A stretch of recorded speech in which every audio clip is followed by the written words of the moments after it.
खूप सारे विद्यार्थी असतात, मग ते शहरातले असतील किंवा ग्रामीण भागातील असतील, आणि त्यांना आय टी क्षेत्राबद्दल आणि ए आय क्षेत्राबद्दल फारसं काही महत्त्वाचं माहीत नसतं आणि त्यांची खूप इच्छा असते की आय टी क्षेत्रामध्ये ए आय क्षेत्रामध्ये करिअर करायचं आहे. कारण आज सगळीकडेच जिकडे जिकडे आपण बघतो आहे तिकडे आपल्याला ए आय हे वापरलेलं चालू झालेलं दिसतं. मग ते वेगवेगळ्या क्षेत्रामध्ये असेल, काही लोक मेडिकल फील्डमध्ये ए आय वापरतात, काही लोक बँकिंगमध्ये ए आय वापरतात, काही लोक टेलिकॉममध्ये ए आय वापरतात, काही लोक इन्शुरन्स सेक्टरमध्ये ए आय वापरतात, काही लोक मॅन्युफॅक्चरिंग सेक्टर्समध्ये ए आय वापरतात, काही लोक ॲग्रिकल्चर्समध्ये वापरतात. असं कुठलंही क्षेत्र राहिलेलं नाही आहे आज की त्याच्यामध्ये ए आय वापरलं जात नाही. आणि म्हणून आजच्या 2026नुसार जर ए आय आणि आय टी क्षेत्रामध्ये एखाद्याला जर करिअर करायचं असेल तर मला असं वाटतं की या 6 गोष्टी वरती फोकस करणं खूप गरजेचं आहे. सगळ्यात पहिली गोष्ट म्हणजे प्रोग्रामिंग लँग्वेज. एक तरी प्रोग्रामिंग लँग्वेज चांगली आली पाहिजे. पायथन असू द्या, जावा असू द्या, जावास्क्रिप्ट असू द्या किंवा आणखी कुठलीही प्रोग्रामिंग लँग्वेज तुम्हाला जी आवडते, C# .NET वगैरे असेल तरी तुम्ही त्याच्यामध्ये करू शकता. पण मोस्टली ए आयमध्ये जर काम करायचं असेल तर तुम्ही पायथनला थोडंसं प्रेफर करू शकता.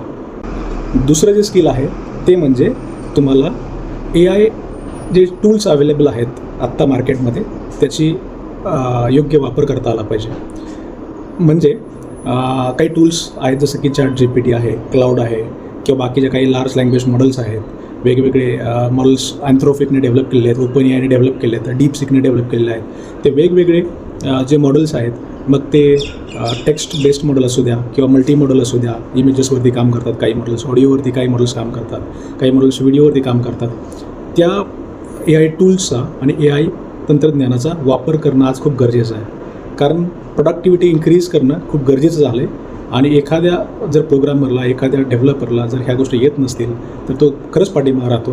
कारण आजकाल जर आय डी वगैरे बघितले तर कर्सरसारखे आय डी वगैरे तुम्हाला तुमचा सगळा कोड स्कॅन करून तुम्हाला त्याच्यामध्ये एखादं फीचर इम्प्लिमेंट करायचं असेल तर डायरेक्टली तुम्ही प्रॉम्प्ट देऊ शकता आणि तुमचं फीचर त्याच्यामध्ये इम्प्लिमेंट होऊन जातं, टेस्ट होऊन जातं.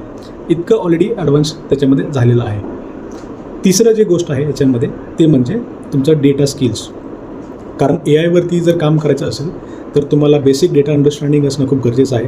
डेटा ॲक्विजिशन कसा केला जातो, डेटा ट्रान्सफॉर्म कसा केला जातो, डेटा प्रोसेस कसा केला जातो, डेटामधून इन्साईट्स कसे कॅल्क्युलेट केले फाइंड आउट केले जातात, डेटा अनालिसिस कसा केला जातो, डेटामधले स्टॅट्स काय आहेत आणि त्या स्टॅट्सवरूनच परत नंतर कोणते मशीन लर्निंगचे मॉडेल्स, डीप लर्निंगचे मॉडेल्स, NLPचे मॉडेल्स, ए आयचे मॉडेल्स लागणार आहेत ते ठरवलं जातं.